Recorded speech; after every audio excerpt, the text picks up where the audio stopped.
Le chiamano fragilità, ma rappresentano dei veri e propri punti di forza. In questa storia lo sport è stato il veicolo privilegiato per realizzare un progetto di inclusione, partito da una comunità del territorio del Tigurio, Casarza Ligure. È qui che Ginevra, giovane pallavolista con sindrome di Down, ha iniziato a coltivare la sua passione. Io faccio pallavolo e poi c'è ragazzi molto bravi.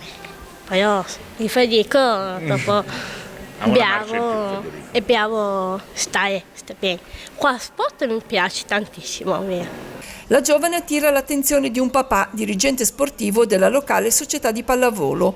Colpito dall'impegno e dalla dedizione della ragazza, viene coinvolto nell'esperienza delle Special Olympics, per le quali Ginevra ogni settimana affronta un'importante trasferta sino a Varazze. Lei è una grande sportiva, fa 3 allenamenti con noi in settimana, se c'è da fare la partita fa la partita e al sabato i suoi genitori, che sono molto ma molto bravi, la accompagnano tutti i sabati mattina fino a Varazze, quindi si fa 180 km per andare a allenarsi col team Special Olympics. Sulla loro strada Ginevra e Federico incontrano un ex nazionale di pallavolo, oggi presidente della scuola volley di Carasco, con una particolare sensibilità sui temi dell'inclusione. L'esperienza che porto nel cuore è proprio gli Special Olympics, aver partecipato alle Olimpiadi del 2014 ed aver iniziato prima ancora con gli anni precedenti con Serena Tacetti a fare questo lavoro proprio di inclusione. A questo punto entra in campo il Centro Sportivo Italiano che aiuta le 2 società pallavolistiche a promuovere un progetto di sport unificato dal titolo Insieme si può,